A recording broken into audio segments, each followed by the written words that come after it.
Good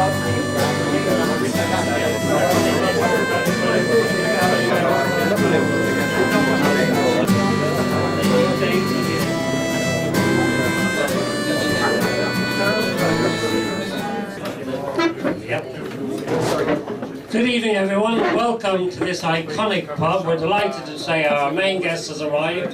His plane only touched down at Shannon about 40 minutes ago, so he's done very well to get here in time. Let me tell you a little bit about the evening.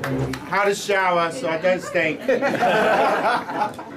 My name's Donald. I'm from Limerick Writers' Centre, and this is the fourth in a series of plaques that we are putting in different places around to commemorate and to record the literary history of Limerick City. And tonight we're going to commemorate the memory of Richard Harris, actor and writer. And we'll tell you more as the evening goes on. But first, I'm delighted, we were delighted to be involved and invited to work with the Richard Harris Film Festival. I'm going to introduce you to Zeb Moore. But I have to say, I think in a few years' time we will be standing around Limerick and the Richard Harris Film Festival will be a major event on the international trail of film festivals. And it's certainly been moved to another level. I do hope all of you here tonight come and support in the next few days.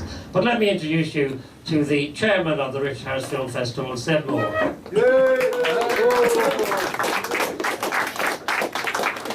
Good evening, ladies and gentlemen. Firstly, I'm delighted that the mic's at this level. Guys, welcome to what is the beginning of the Richard Harris International Film Festival. I have nothing prepared because I've spent the last 2 months working my ass off getting this together for you guys. I'm delighted that Jared is here with us again, and we've got special guest Sean Cronin. I see Bill O'Reilly, I see lots of faces here that I recognise. I'm really delighted that you're supporting it.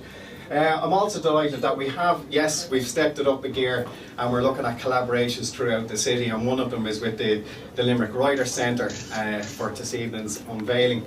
So I'm really pleased about that. I'm going to keep this really short. I'm going to keep my talking for tomorrow night.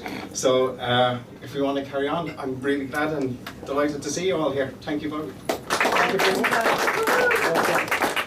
Thank you, Zeb.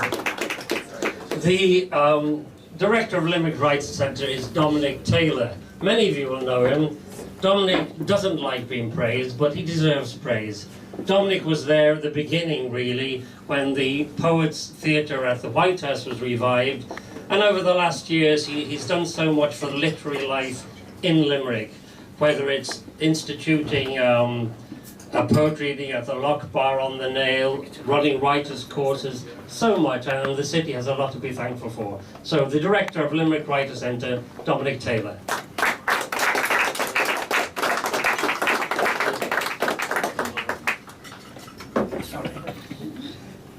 Thanks very much, Donald, for those kind words, and thank you all then for the privilege of allowing me to stand here and speak to you. In the early summer of 1968, the year of flower power and the year of wearing flowers in your hair, Richard Harris had a hit single which reached number 4 in the British charts. The song was MacArthur Park, and I'm sure there are at least a few people here who will remember listening to that song on Alan Freeman's Top 20 on the BBC at 5 o'clock on Sunday afternoons. There's a line in that song, a dramatic line: "I'll never have that recipe again." That line, "I will never have that recipe again," expresses a fear that all creative people, actors, writers and artists, know only too well. It echoes the challenge which all artists face in getting something from the province of the imagination, the challenge of getting a precious cargo all the way from your head and berthing it safely on the white paper port of the page. The Greek poet Constantine Kathafi has described this so well. He compares it to how a precious cargo is transported on a ship. The nature of your cargo is very fragile. And despite all the care in the world, many of these fragile goods break on the journey. And many more will break when being unloaded on the shore.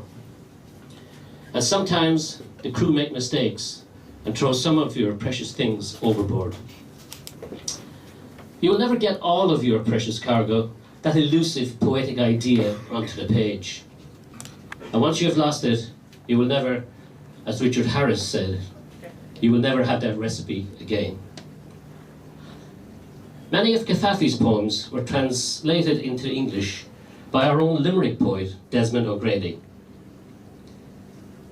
In the late 1950s, there was an artistic triumvirate in Limerick, comprising of Desmond O'Grady, Richard Harris, and the artist Jack Donovan, who knew all about the creative process, who knew all about that wonderful, private and intimate journey of delivering a precious cargo, either onto a canvas, a page, or the stage, who knew the dangers and fears of never having that recipe again, who knew about making the most of that creative recipe once it had been gifted to them.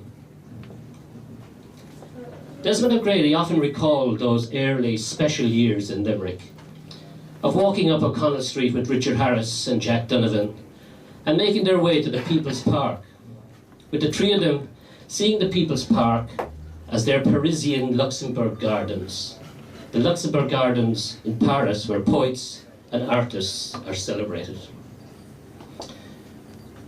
But the Limerick city where these three young artists grew up was, in the words of O'Grady, a place where the houses are quiet, the children are few, and the lovers are fewer still. The voice on the radio, O'Grady recalls, gives news of events, revolutions, social reforms, and new intellectual movements in lands with more future than this one presents. The three of them wanted to get away to experience these new intellectual and social movements. O'Grady headed to Paris, and Harris went to London, where he enrolled in the London Academy of Music and Dramatic Art. After completing his studies at the Academy, Harris joined Joan Littlewood's theatre workshop. He began getting roles in West End theatre productions, starting with Brendan Behan's The Quare Fellow in 1956. But let us just think again of Harris and O'Grady and Donovan, walking up O'Connell Street, across Barrington Street to the People's Park. We live, and our parents and grandparents lived, in a Georgian city. A Georgian city which, like similar European cities, speaks the language of classicism. And I think that language, that influence, can shape how we live and how we create.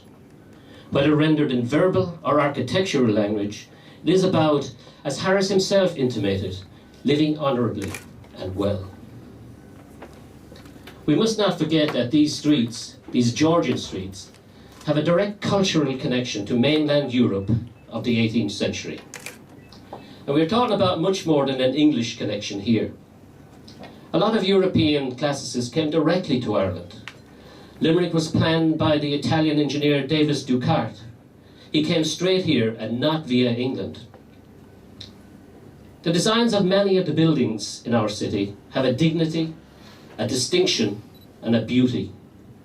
And I think it is inevitable that either consciously or subconsciously we are influenced by this. Nothing is created in a vacuum, and value comes from using our past to create something new. In remembering Richard Harris today, let us celebrate a Limerick that through O'Grady and Harris and Donovan and others, let us celebrate a Limerick that has rediscovered an intellectual and artistic confidence all of its own. An intellectual tradition that was indeed, as I have alluded to, always there. Let us celebrate a confidence and a way of looking at things which is different to be found in other parts of Ireland. And this is especially relevant now, as we make a bid for designation as European City of Culture in 2020. And if you want evidence of this, then just listen to two recent RTE Radio 1 documentaries. One on Richard Harris by the journalist Joe Jackson, and the other an archive programme on the great Limerick artist Sean Keating, which was presented by John Bowman. There are some striking similarities between Keating and Harris.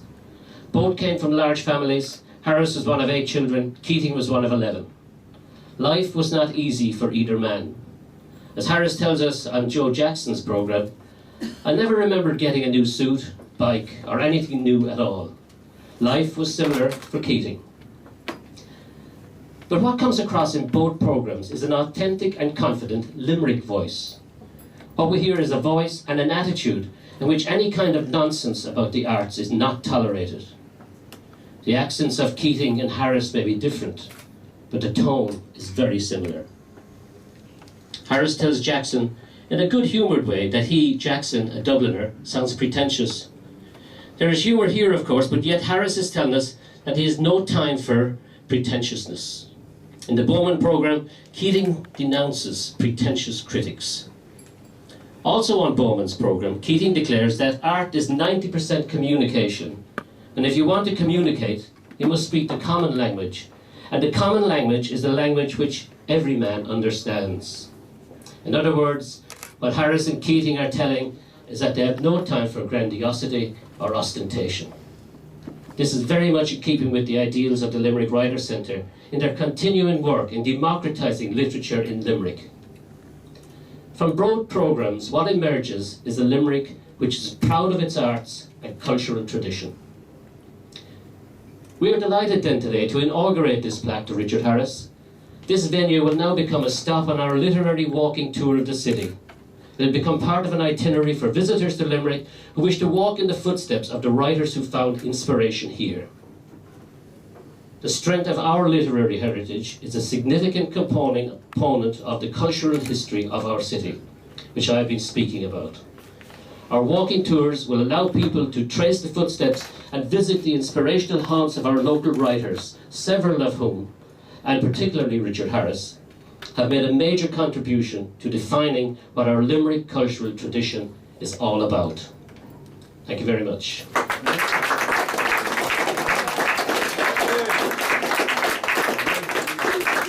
And you can see why Dominic Taylor is director of the Limerick Writers' Centre, can't you? Wonderful, Dominic, thank you very much. Great pleasure now, and we're delighted and honoured that Jared has travelled so far and is coming here tonight to unveil the plaque behind us. Now, the plaque won't be staying behind us, but it's much easier to unveil it, let you all see it here, and then at a later stage we'll put it outside in its place on the wall. So it gives me great pleasure to introduce Jared Harris.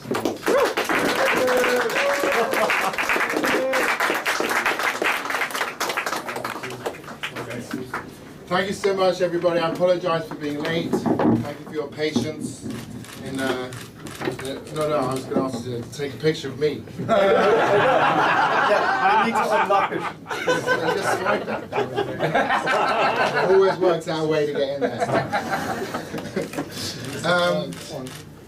Yes, so thank you all for your patience. I think that my father would be absolutely delighted to be part of the not of this festival and the association with the literary walk. Literature is very important to my dad. You know, he quite often in the Bahamas where he lived. He would disappear for a couple of days, and he'd just take a pile of books up to his bedroom, and he would read, and he was very happy doing that. But you know, mostly because he had 3 rowdy boys, and he was probably fed up with refereeing our fights. And I have to tell you as well that he never bought anything for himself, really. He'd spend, you know, he's a very generous person, but he never spent money on himself. And the only 2 things that he ever, you know, splashed out on was a Queen Anne piss pot. So he didn't have to get out of bed in the middle of the night.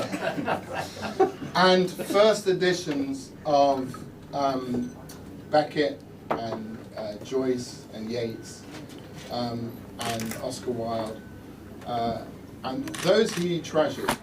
And but other than that, he never spent any money on anything for himself, you know. So this was near and dear to his heart, and I can't tell you how he's smiling right now, and bless you for that. my father had a book of poetry published, and as in all things with him, things never go smoothly. He wrote a poem that attracted the attention of the Catholic Church. There are too many saviours on my cross. And he was invited to the Vatican to meet the Pope, to present a copy of his book and to meet the Pope. Because they felt, they understood the non-violent aspect of this poem was important, and they wanted to have a meeting with him. So he arrived in Rome, and he got there a couple of nights early and was out on having a good time, as you do. And he ended up being photographed swimming in one of the fountains with a couple of ladies. And the Pope promptly the next day cancelled his invitation to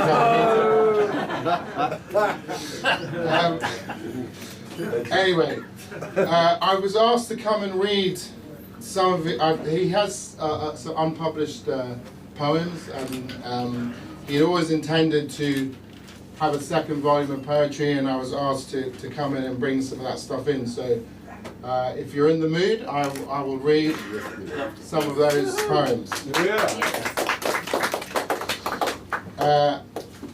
This one he titled "In the Blue Room." My brother said, I don't know if I should tell you what the story behind it. I do. You do? Said, well, it was when he was recovering from TB, and he spent a lot of time in the bed out back, and a lot of time by himself. But there was a maid there who, I guess who took pity on him. Anyway, so here's what happened. Here, in the blue room, the gloom moved over where she lay beside me. The maid made bed, came to life, dropping her apron. Then the street light from the window. She mounted me, told me what to do, not what she was doing. I did that which I did not know. It took long, it was hard. It is long and hard, she cried. Don't cry, she cried. Soon it will be Christmas. I thought of my mother, coming. She could come, any moment now, into my room. In my room, could, would, can, still come. Bursting through my door. It's like Irish water running. Kiss it, lick it, drink it, like the well in the holy field. I knelt that day. I done that last summer to cure my cold. I closed my eyes. This time, I closed my eyes. Nakedness was a sin, my mother said. I closed my eyes to commit nothing. Maybe it would cure my cold. She said something like, Christ is coming. She was praying then. I was taking the cure. Christ was coming. So was my mother. My mother is coming, I said amongst my prayer. Christ, she said, picking up her apron. Your mother again. She ever between us. It's a sickness you've got, not a cold. She left her knickers on the floor. They were my mother's. How would I explain it?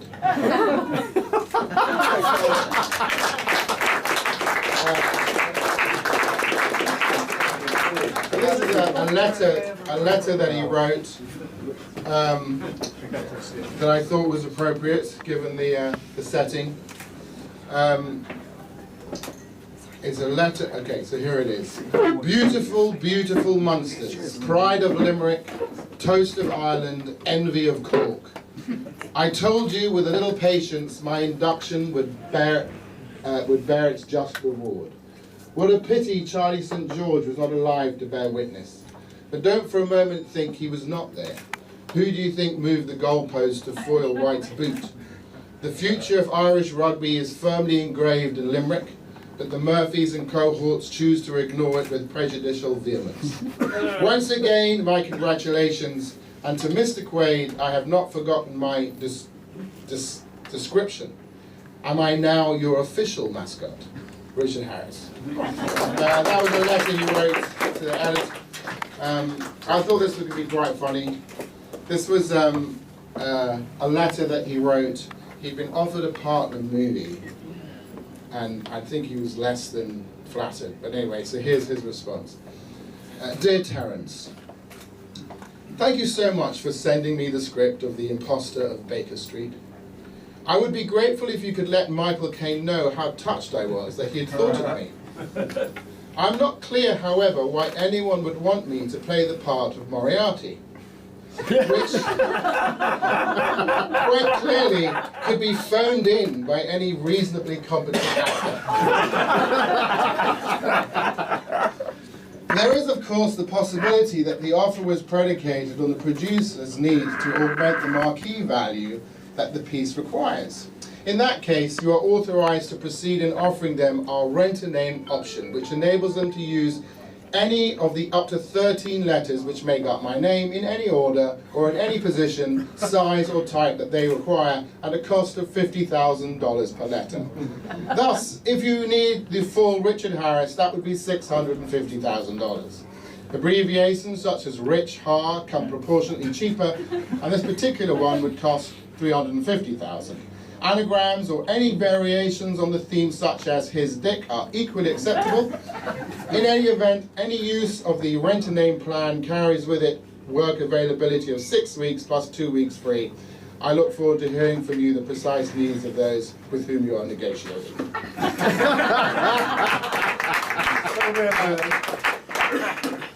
And I have a couple more poems if you're in the mood for a few more. This one, let's see, well, there's a couple here.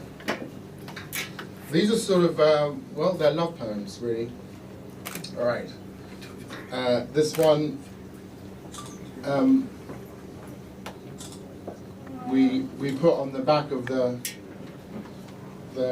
memorial service that we held for him.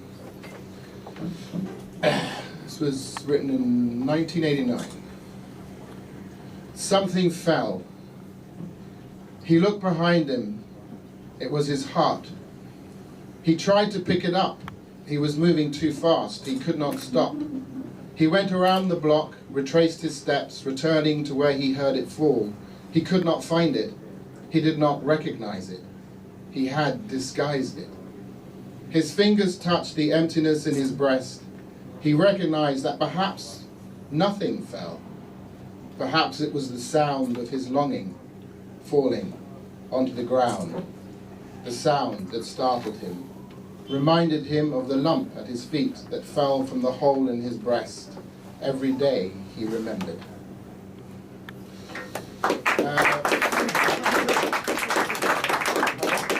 Do you go? Yeah. This one, he has tons and tons of poems. I have no idea what the occasion was of many of them, but I mean, there's got to be easily 150 of them. That's the ones you can actually read, because he had a doctor's handwriting. It's impossible to decipher. Okay. I guess this one's called In Passing. In passing, as all things must, we, in passing, passed on a tiny portion of our inner to each other. In time, passing, as all things must, our sacrament, the glance, a nod, perhaps a smile, will awaken the forgotten pain of it all. In passing, as in the past, as all things must, we will, with eyes hidden from view, glance into backwards and face our whispering ghosts, laughing at each other, mocking in jest, jesting at the little foolishness of it all. In passing, as in the past, we become the past, as all things must. Good timing. It was smack in the middle of it. So then, keep going? What? Yeah, please keep going.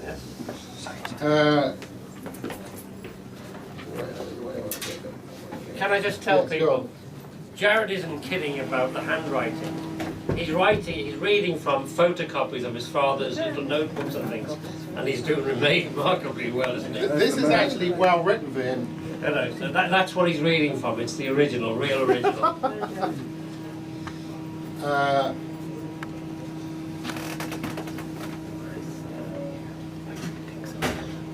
Okay. After a while, you learn the subtle difference between holding of hands and claiming a soul. And you learn that love doesn't mean leaning, and company doesn't mean security. And you begin to learn that kisses aren't contracts, and presents aren't promises.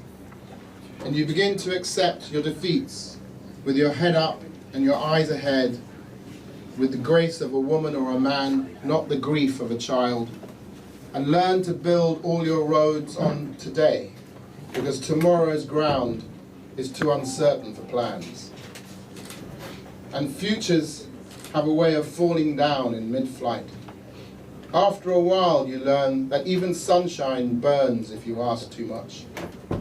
So you plant your own garden and decorate your own soul, instead of waiting for someone to bring you flowers. And you learn that you really can endure, that you really are strong. I'm going to say, sorry. And you really do have worth. And you learn with every goodbye you learn. What I thought was interesting about that was, you know, I mean, he was, in a weird way, I'm going to say this to someone who was divorced twice from his wives, but very faithful. You know, he remained fantastic friends to both of his ex-wives. And, but beyond that, I never really knew anything about his romantic life, and I read a poem like that and I realize, of course, you know, we all yearn for love, and it's a surprising thing to discover in your parent, because of course your parents wear masks. You always they wear masks to their kids, and they don't.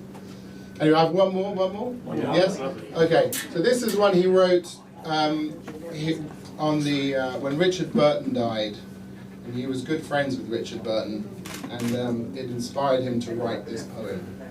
And he read it at the memorial service in New York. Richard Jenkins is dead, but Richard Burton is dead, only if you want to believe it. As bold as any boy that braved the bear of the black-faced pit, black as spades, his ace on shielded wings flew westwards and up like Pegasus, beyond the thunderous valley of his wails, across the threshold of our world, bouncing in echoes along the corridors of generations yet to come, in states unborn, in accents yet unknown. His youth was never young, just him and himself, father to his son, son to his father, married to his bone, born from his own womb to stage an aged-old dream. The eyes in bright, set in hollow, reached beyond the focus of his face to face a place his fate was placed in uncharted seas, where demons roared and angels flew in ever-increasing circles around the ring of his moon.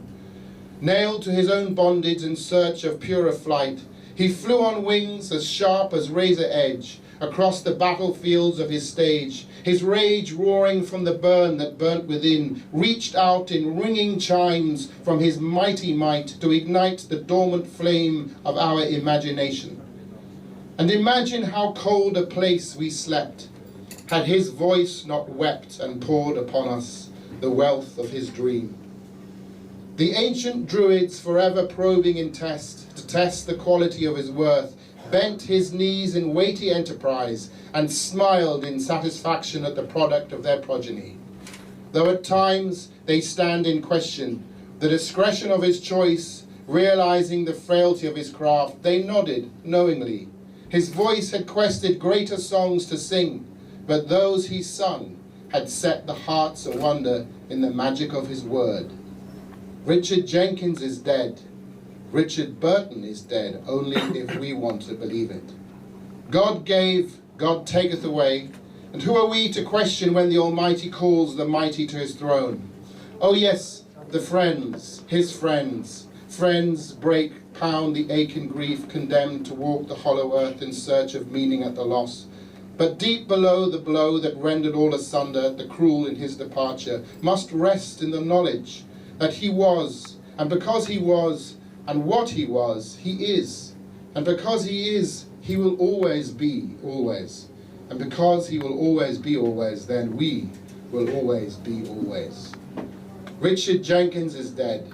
Richard Burton is dead, only if you want to believe it. He is forever, and in that deep eternal of his sphere, though the flame is quenched, the light will shine as long as memory holds a place in our distracted souls. The Welsh will claim their son, the world will mourn the man, but the grieved, the truly grieved, will grieve and cherish their grief and envy those, not only those who knew him deeper, but those who knew him longer. Richard Jenkins is dead. He sleeps in the arms of angels on the unstrained pastures of eternal rest. Richard Burton is dead, only to those who want to believe it. I thought it was kind of a praise. Wow.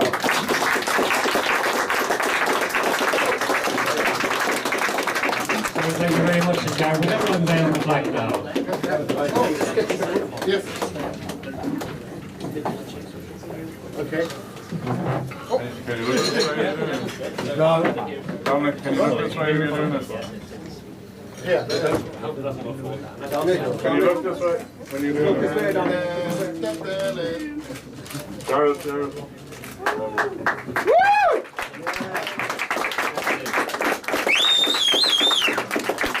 And after hearing that, you can see why we put Richard Harris, actor and writer. It's very well deserved. Sorry. All the way. All the way. All the way, please. Like this? Yeah. So your stomach. Can you go that way a bit, Dominic? There's two more things to do before we finish. First, you wouldn't want me to finish without thanking Moreau here, who has been a wonderful landlord. He's hosted the event so well. So our thanks to Moreau. He has been so good. And several people well known in Limerick have recognised themselves on the front. Thank you very much. Thank you. Because those of us, even those of us who are blow-ins, are very proud of Limerick, and hopefully will become even prouder when we become the City of Culture in 2020. There are some sandwiches and some drinks coming out now. You're very welcome. Just one other person I'd like to mention. Limerick was put on the world stage a little bit in theatre in New York, and the director, Liam O'Brien, is over there. He came back with Miles, and they brought the trophy back, so congratulations, Liam, and well done. Woo!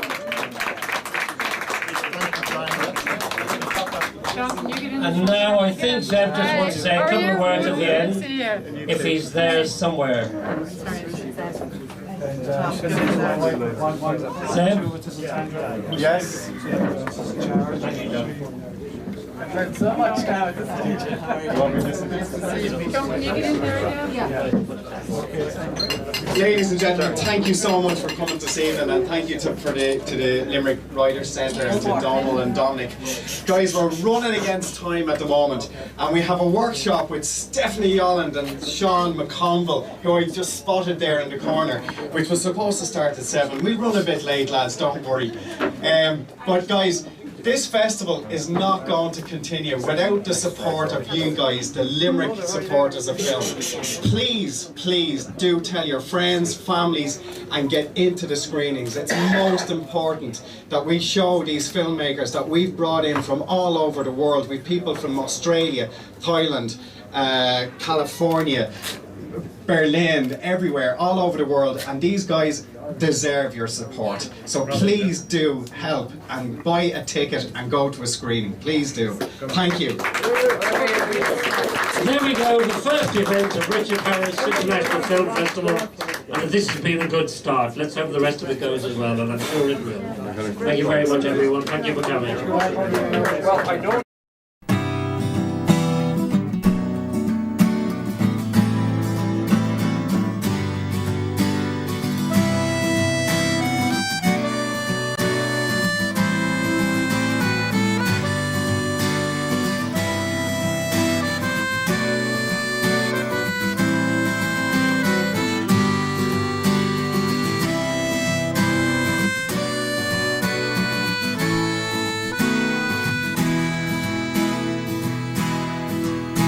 From the field of dreams to the silver screen, I played the game of life. I was wild, a loner exiled, till the day I took flight.